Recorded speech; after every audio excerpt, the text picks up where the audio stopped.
この番組はご覧のスポンサーの提供でお送りします。Alrighty, welcome everyone. I'm Teeaboo and I am here for Sora Yori Motoi Basho, episode 5. Last week in episode 4, having gathered up our gang, gaggle, group, flock, murder, whatever you want to call it, of 4 girls, we decided to, start embarking on our adventure. So we went on a little weekend training camp of sorts, did some orienteering type stuff, figured out some very useful skills for surviving out in the very, very cold wasteland that is Antarctica, like make a path with flags so that in a blizzard you don't get stuck outside and dead from the hypothermias. Good. Yeah, smart. We found out to our slight surprise that Kimari actually has a knack for this and is talented at doing the whole compass using orienteering thing, which is pretty cool. And we had some pretty lovely moments between our girls just figuring out their dynamics and becoming believable friends and believable like companions and going on this journey together. It really helped me to buy into the group's dynamic now that it's been established, and I really like what I've seen so far of the way that they're interacting. It was really good. And then we had some somewhat sobering conversations about Shirase's mother and the whole situation around that. Don't have details, but we do have things that are indicating sad things. And finished off on some pretty awesome moments of just landscape shots, just gorgeous mountain ranges that we get to wake up to and see the sunrise over. And that was pretty cool. So I really liked the previous episode of Sora Yori. It was good. It was nice. We did get a little stinger thing at the end of the previous episode, which showed Megumu. Is it Megumu or Megumi? I forget, but I assume we're gonna get the information that we need.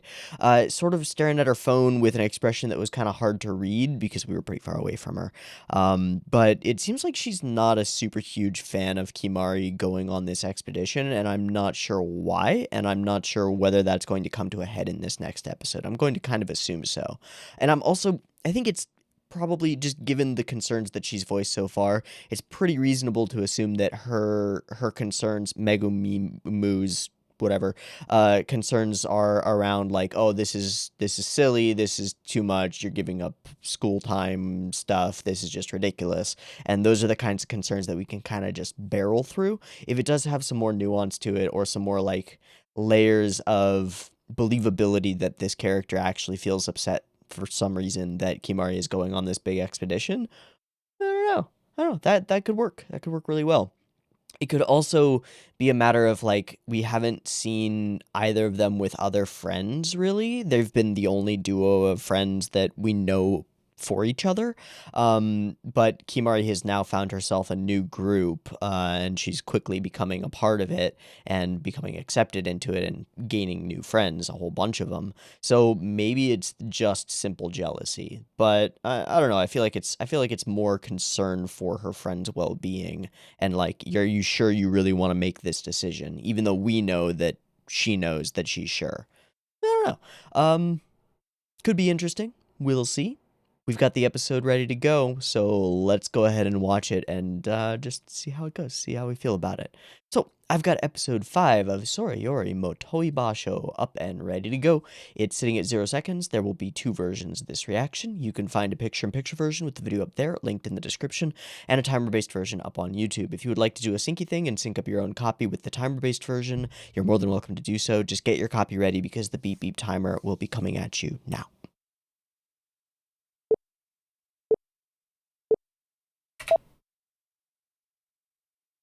Hmm. Oh, okay. So they're announcing this to the whole school. Sure. It's a long shot. I fucking told you. I fucking told all y'all. Oh, the little fist bump. Let's go. Okay, that was really great. I like that a lot. Oh, she was there?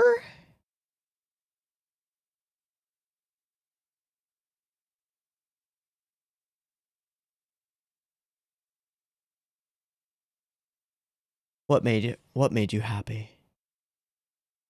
Oof. Oh no, that was intentional. Okay. That was the plan. Megumi. Okay, got it. Nailed it. Ah. You'll need protection. And I'll be around for you because you're a goofball. But now she's getting some independent stuff going on. Maybe it is the jealousy thing. Yikes.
Dear my friend.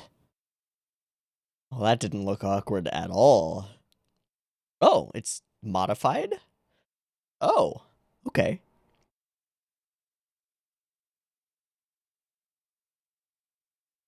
Looks exactly the same. Or I'm an idiot. I don't know. But, oh, okay. So this is the show, right? We're recording this? Sure as is just little, why am I here? No. You're great at this.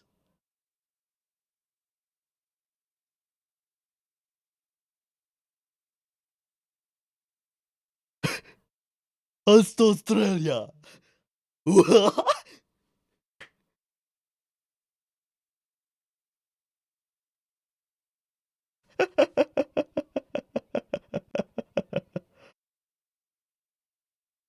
Oh, I see. Okay, they're doing a jump cut.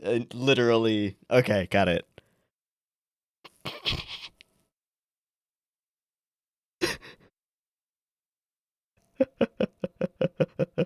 She broke. It's okay.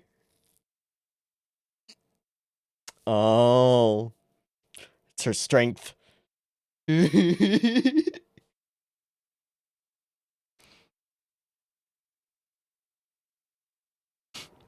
Jesus.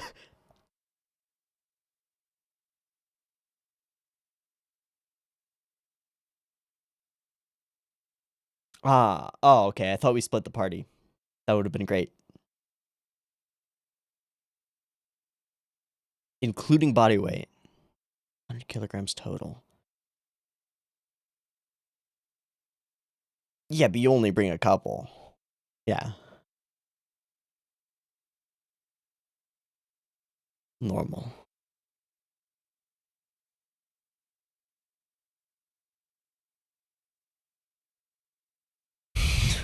Having moved recently, this is so true. It's like, where did all this shit come from? Alright, start starving yourself.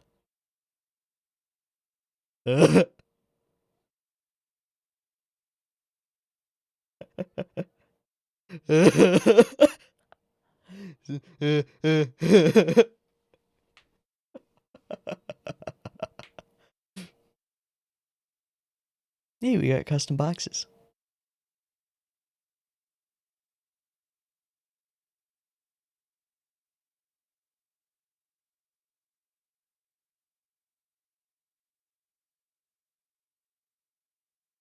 Oh, jeez.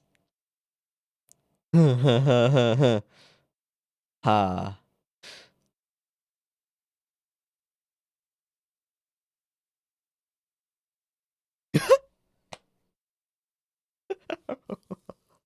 What? No. Appeal. Why would you need a Chinese guide? Why do you need a world travel guide? It won't have Antarctica on it.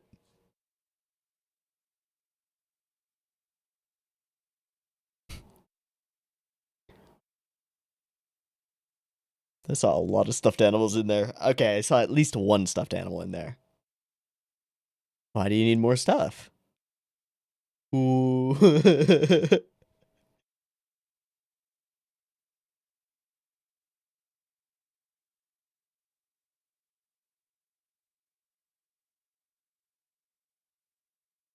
Yeah, that's the opposite of my middle name. Adulting is hard. Hey, look, a pony controller. A pony station. I missed what game that was supposed to be. Shit. Oh.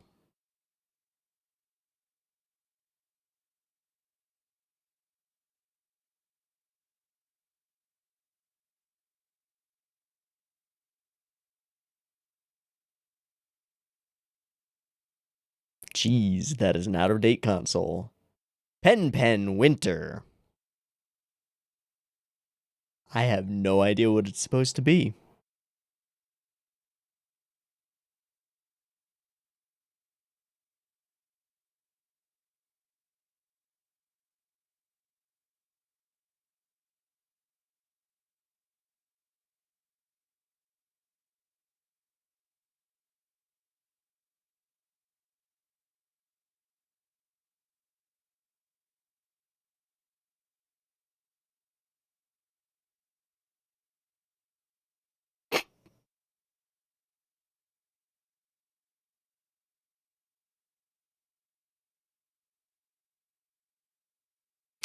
Yeah, sort of.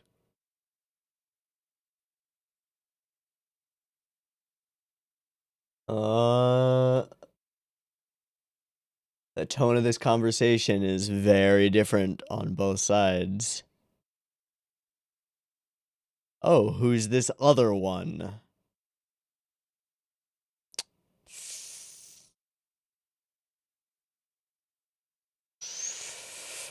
And there it is.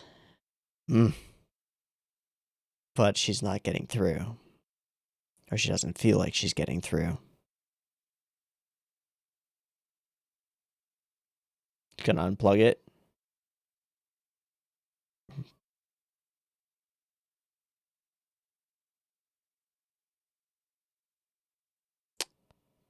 Uh-huh. Uh-huh. Oh boy. I'm just gonna accidentally sabotage what you're doing. Cause I'm feeling a little weird about the fact that you're doing it. I wonder if that will come up again.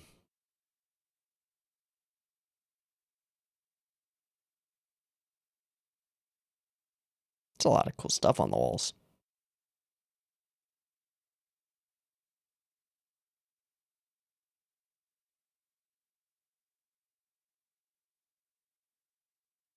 Yeah, fuck them. Yeah. Yeah, nice. Alright. We're prepped and packed. That's pretty crazy. And now we're saying goodbye. Alright. I don't know if that would... Yeah.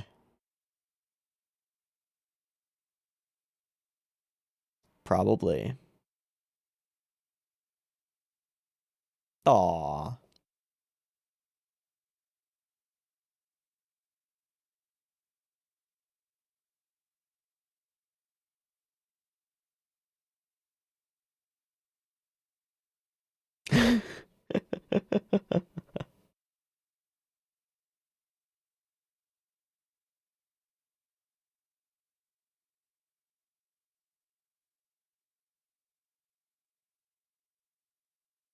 But now it's really happening.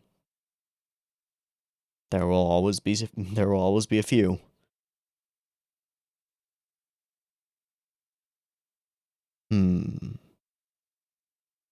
Are you? I get that. I get that. That is quite a divide.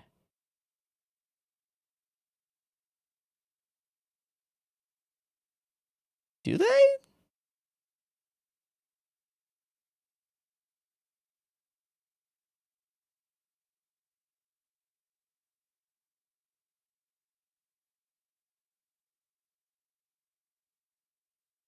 Are they? I mean,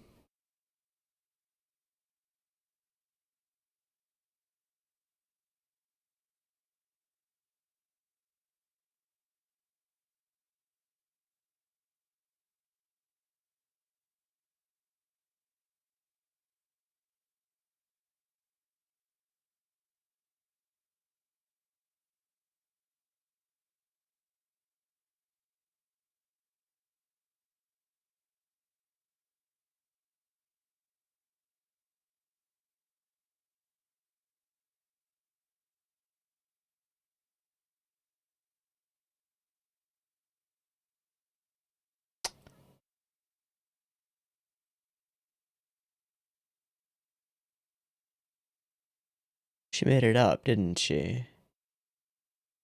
No, we're about to leave. Yeah.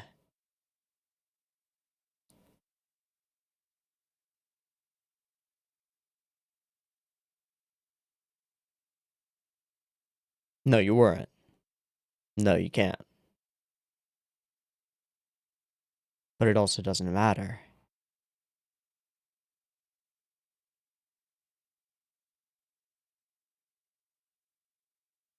Wide words as usual.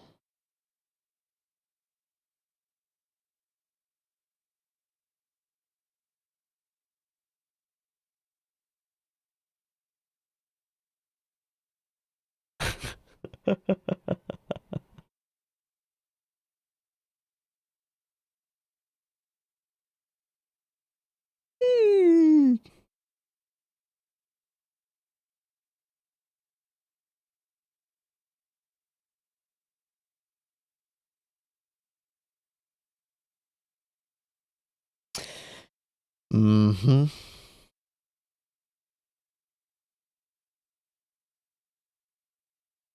Do it. Yeah. Nah, just do it.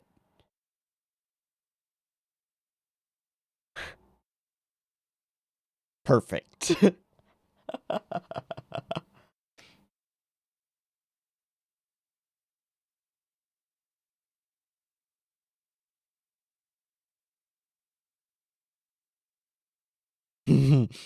You better come. Of course. Of course. Yada.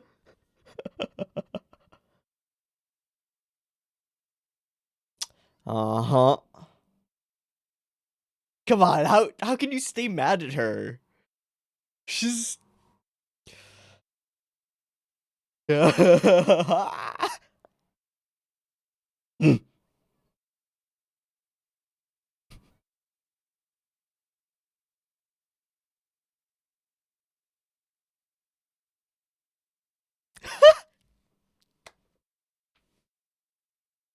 Excellent. Excellent.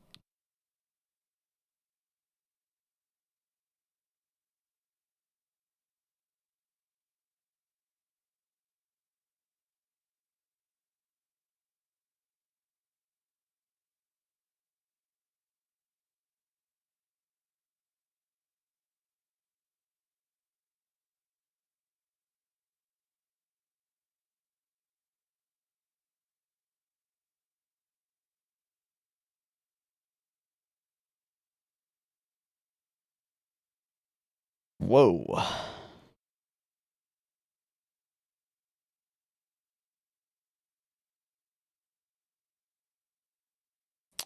Oh. We're codependent.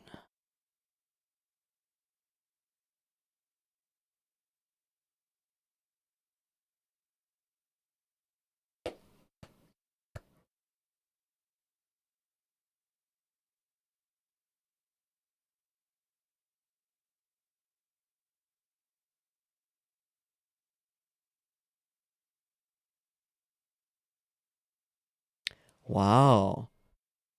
Respect and appreciation for your presence in my life, but your presence in my life.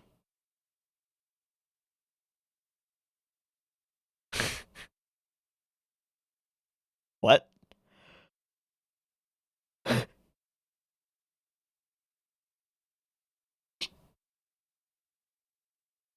Come and eat. No response. Is today the day?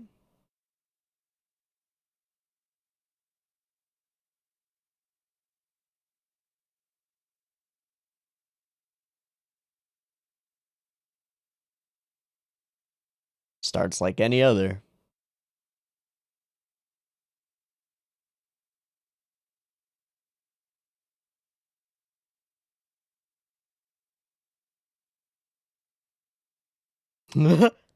Gotta say goodbye to every single one. Oh.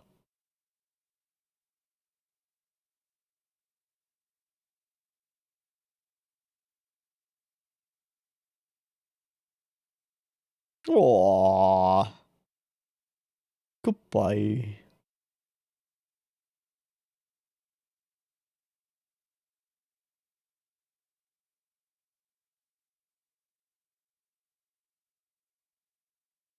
Aww.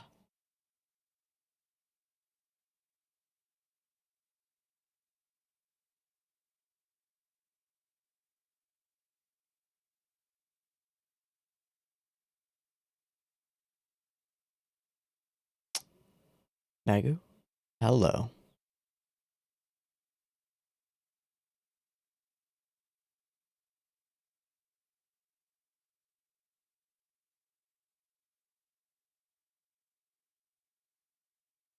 The fuck?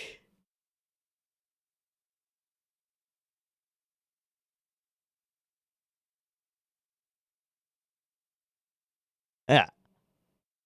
That was you.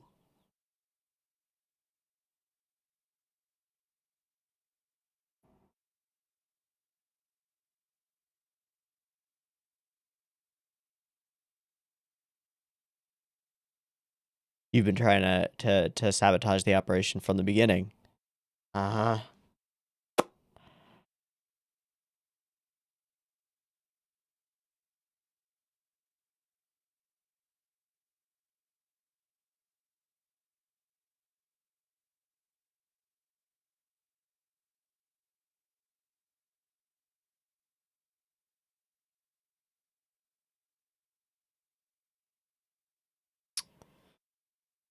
Ooh.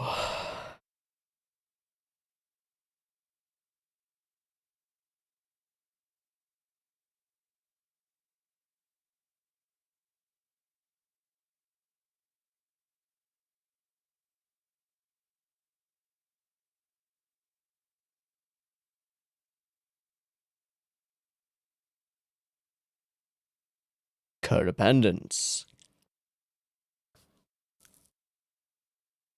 Yeah, it gave you a place.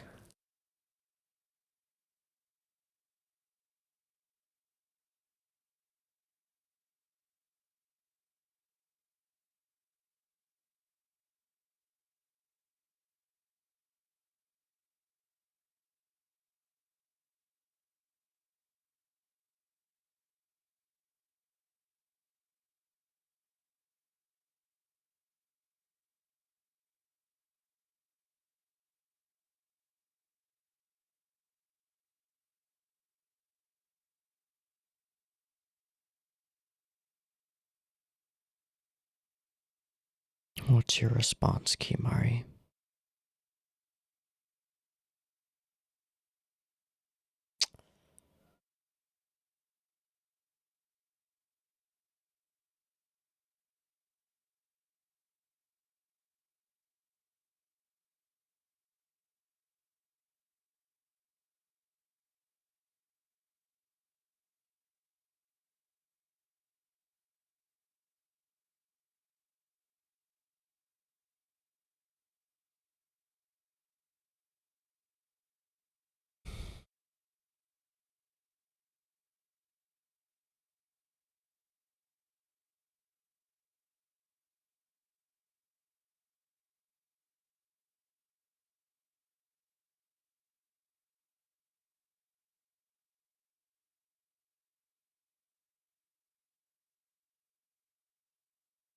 Yeah. Aww. Aww.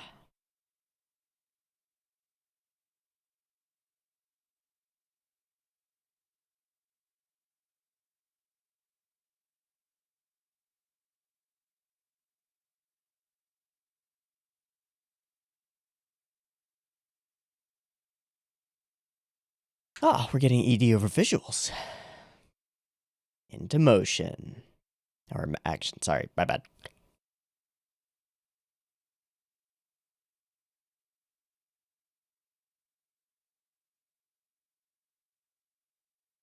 Wowzers.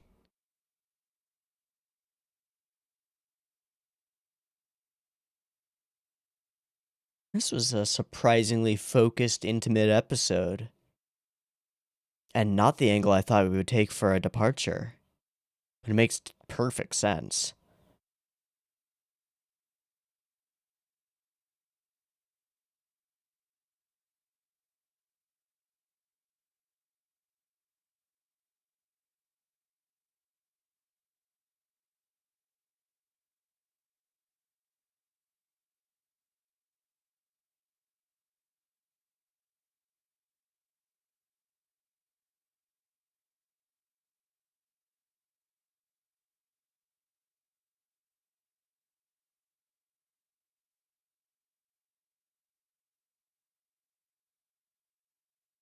So it wasn't that the tripping over the electrical cord was foreshadowing. It was just giving us the answer to the questions.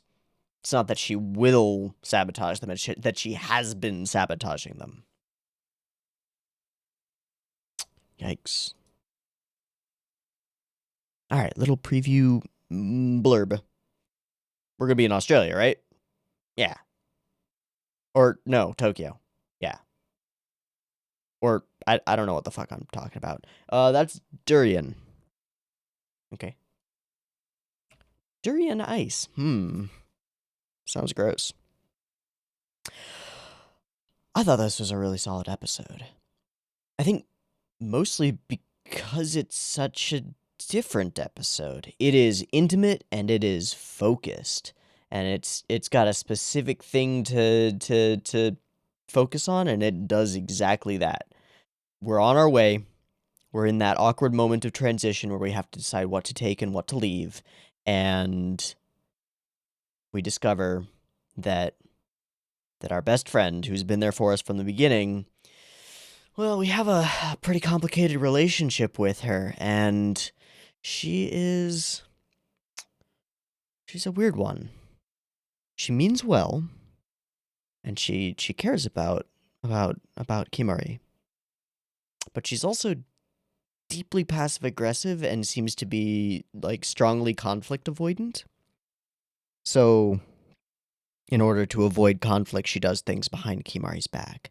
Or passive aggressively talks about the things that are irking her without actually confronting Kimari on them or bringing them up until everything gets to a head and she finally confronts her by throwing away their relationship and attempting to break up, as she says.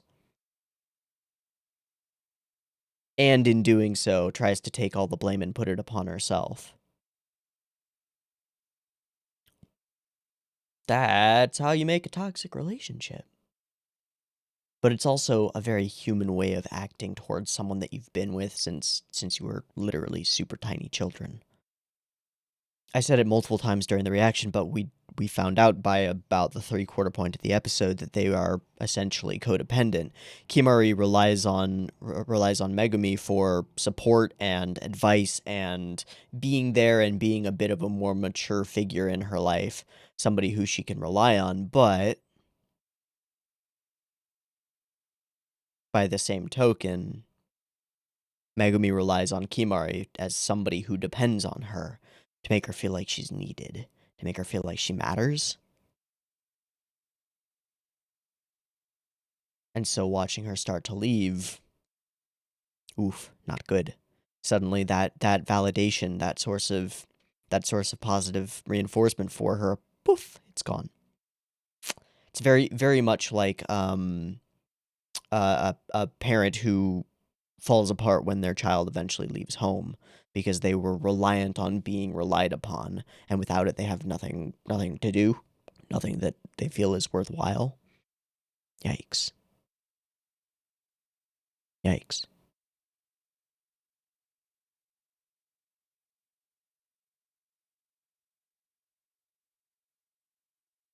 The actions that she admits to having taken, like telling Kimari's mother and telling the two women,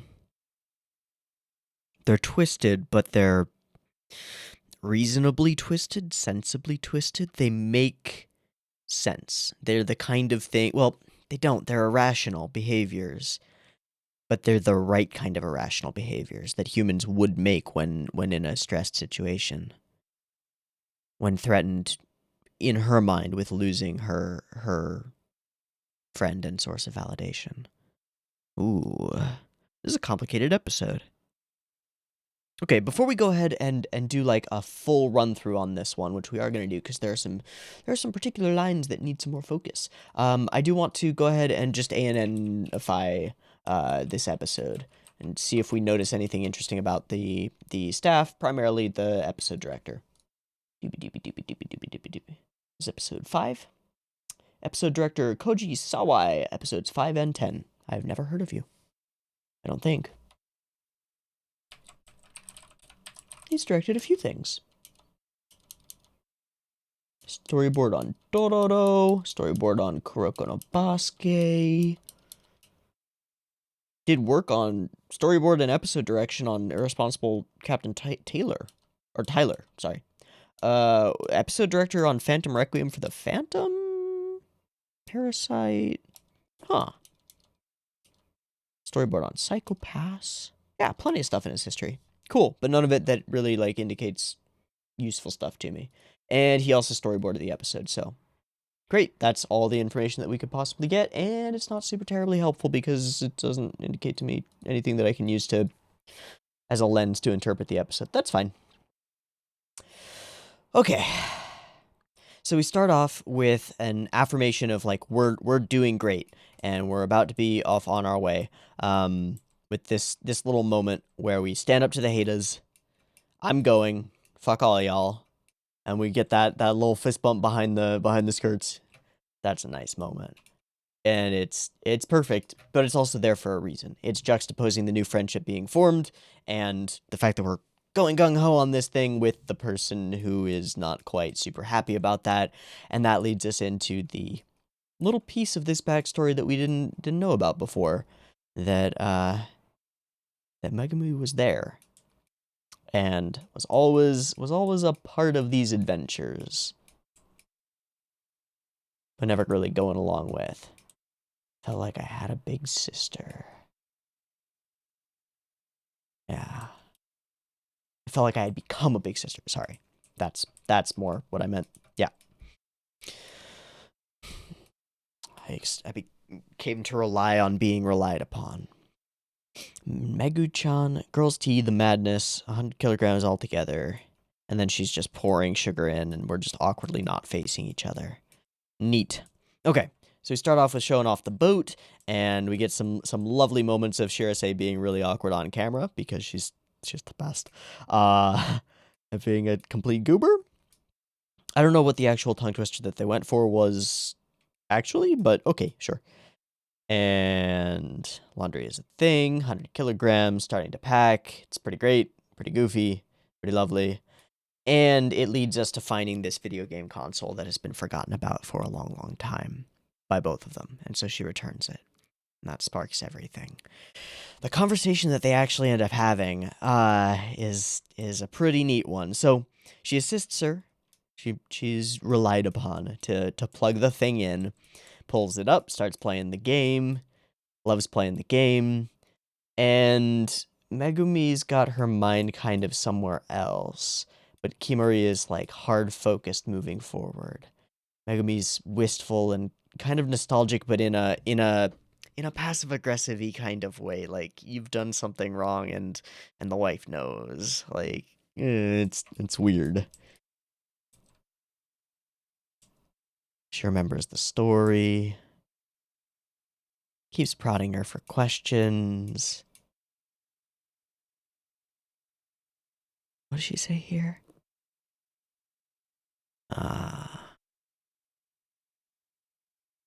Super close up.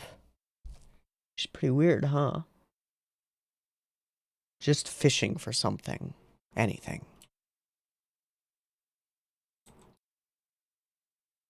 And although she says it in reference to the whole group a bit later, when she's talking about, you group of Antarctica girls are so stupid, you don't even get it. You didn't even notice that I was trying to stop you. I was trying to foil your plans. I'm the villain here. Come on, look at me.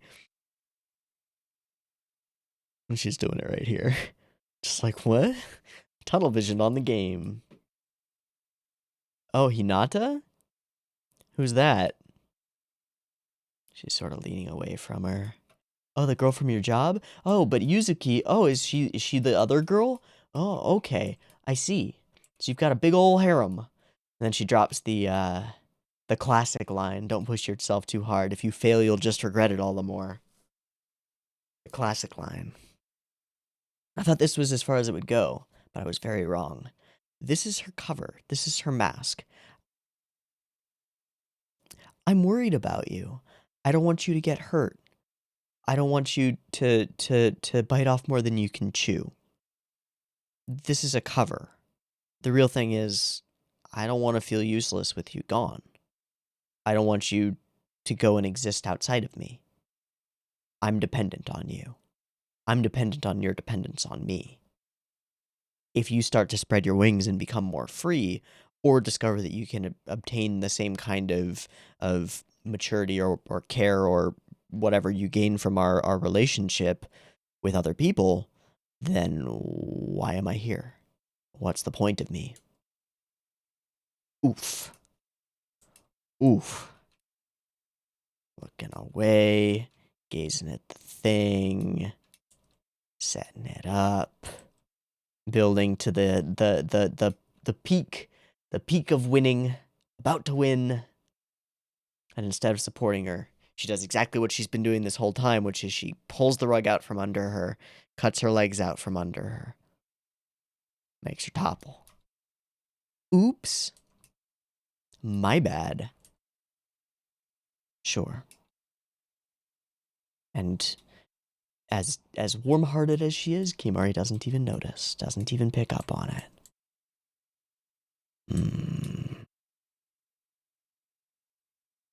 Do you get this little moment of gazing at these green shoes? I kind of wonder what that's about. Seems like it was pretty intentional. So I'm curious if that's about something. And then yeah, fuck yes. Love this moment. Shiraishi deletes her not friends who are not her friends. Fuck all y'all. Love it. Love it. Alright, so we're packed. We're ready. We are good to go. We are being celebrated on our way out, and we have a final drink with Megu. Ah, it feels so strange. Feels so interesting. Goodbye, pudding shakes.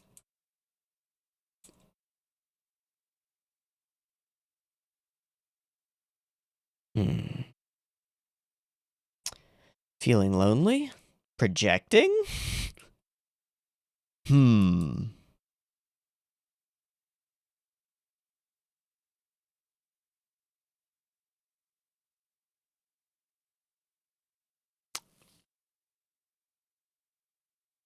Ah, it's so right on the money for not unintentional, but for intentionally manipulative young people. High school, middle school. Just the way that this is written is so right on the money. Hey, I'm giving you this friendly piece of advice. You can hear this coming out of any of the Mean Girls. Just think of one of the Mean Girls saying this. Hey, I'm just telling you because I'm your friend and I want to help you. And I'll make sure that you're okay. Maybe it's best if you don't say stuff like that. People will think that you're getting a big head and getting full of yourself. You don't want to be known as an egotistical bitch, right?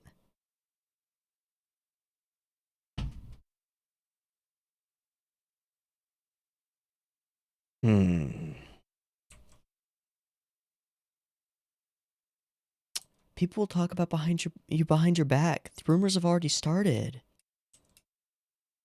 Yeah, they're saying all kinds of things about you.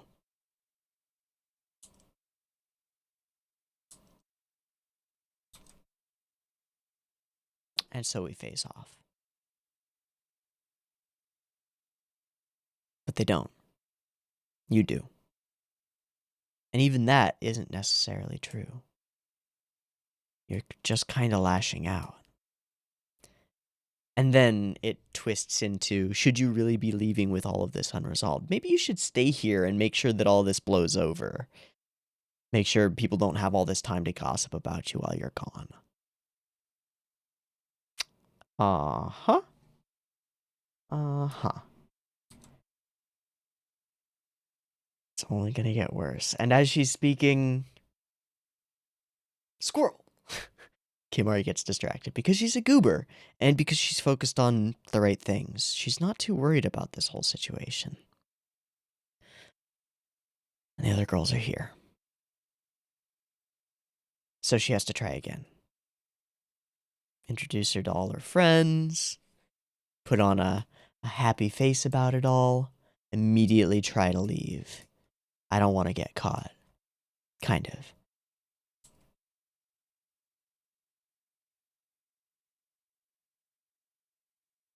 But the information gets out.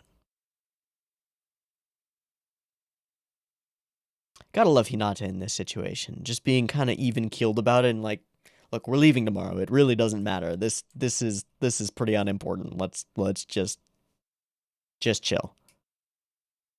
We can't prove otherwise, and it doesn't matter. We don't need to know. Don't fight mean with mean. Rise above.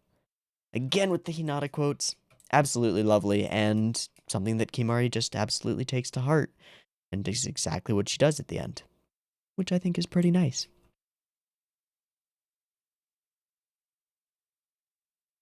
You've got people to unwind with, and that's part of the problem. Because Megu is jealous.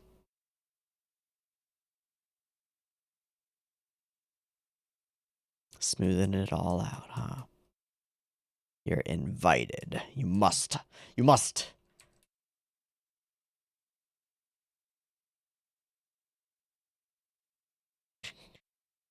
That's great.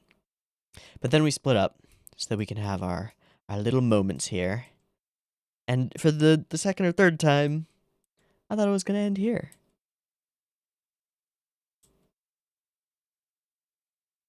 With Kimari evolving, it's probably because I have you. I was always clinging to you. I was so dependent on you, asking what I should do. It's time for me to spread my wings. It's time for me to be my own person, to be a little bit more independent. So that's what I'm going to do. Shake hands, we're good. But we're not. Because we've only got one side of the story. Because Megu has never communicated how she actually feels. Which is why everything is built up to this point. Which is why it explodes the next morning. Conflict avoidance, failures of communication,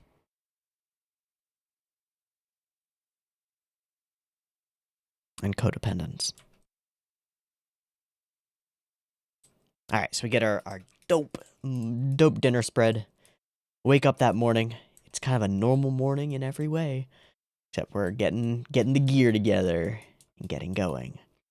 I love the way that she says goodbye to like all of the animals and the house and the room and everything else. Oh, it's pretty great. And then this. Hair not braided up. Ooh. Something really spooky about this frame. I don't know why. The confrontation is here. And she psyched herself up for this. It's been eating at her all night. Since their previous conversation. Ugh.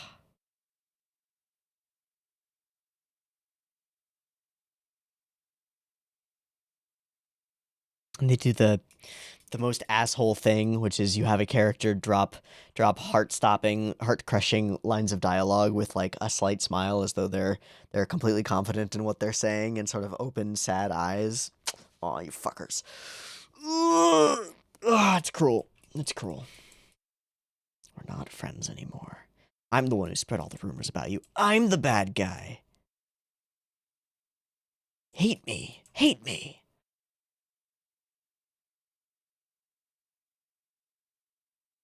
And all of you were too dumb to get it. But why? But why?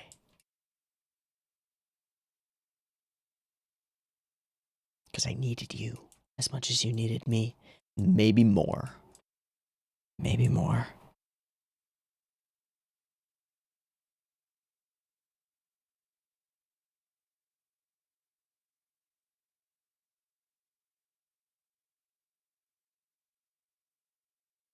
Wow.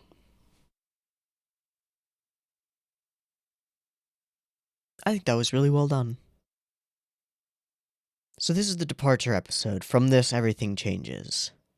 We'll be in new locations probably every episode until we arrive at the base.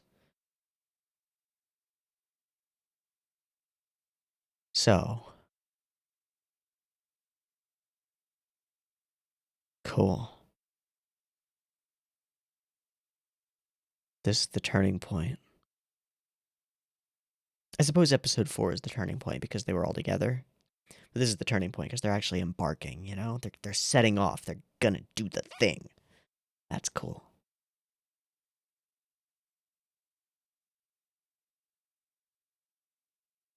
I think this was a really interesting way to do this kind of an episode.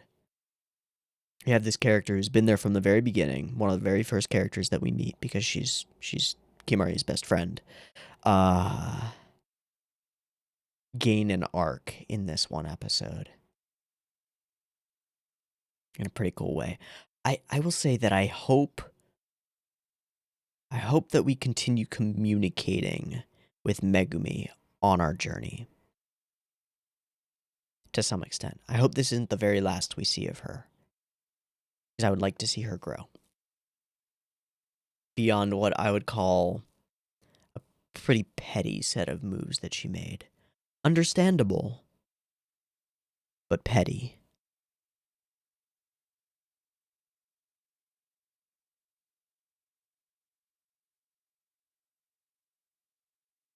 I think of the little bits and pieces of character conflict that we've gotten so far, this episode blows the other ones out of the water for me.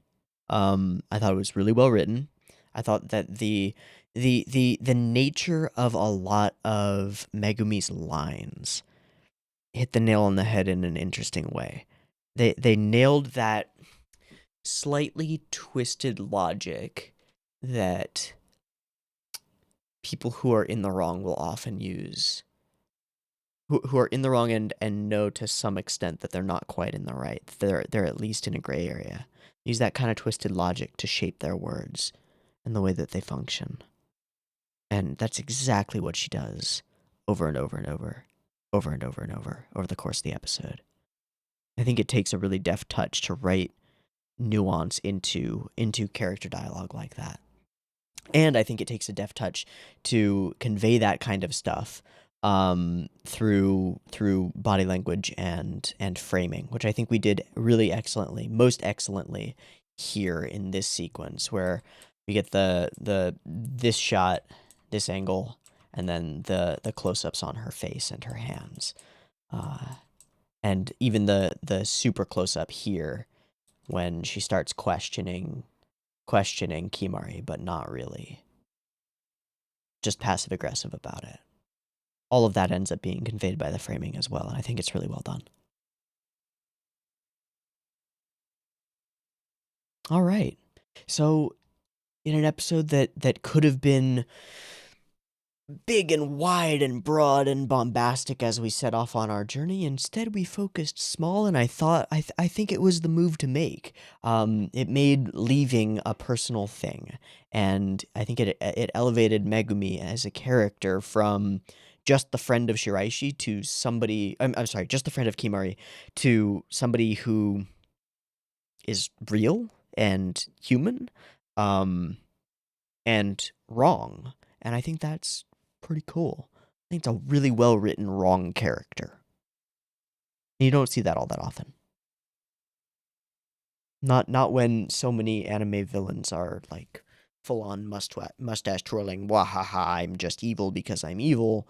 Getting character motivations like this that cause someone to do petty things, to be a bad friend. That's good writing. That's cool. And I like it. Okay, that's gonna be a wrap for the day. So, I've been Teeaboo. This has been Sora Yori, episode 5. I hope you enjoyed this one as much as I have. If I missed anything or didn't comment on particular things that stood out to you, I would love to if you would let me know in the comments place, because that's what that's for. Yeah, we're embarking. We're gonna be in Australia soon. Should be cool. I'm kind of hoping that we get at least a couple episodes of kind of globe-trotting adventure-y stuff. I mean, we got to get to know the ship and some places and things, so that's what I'm hoping for. But we'll see.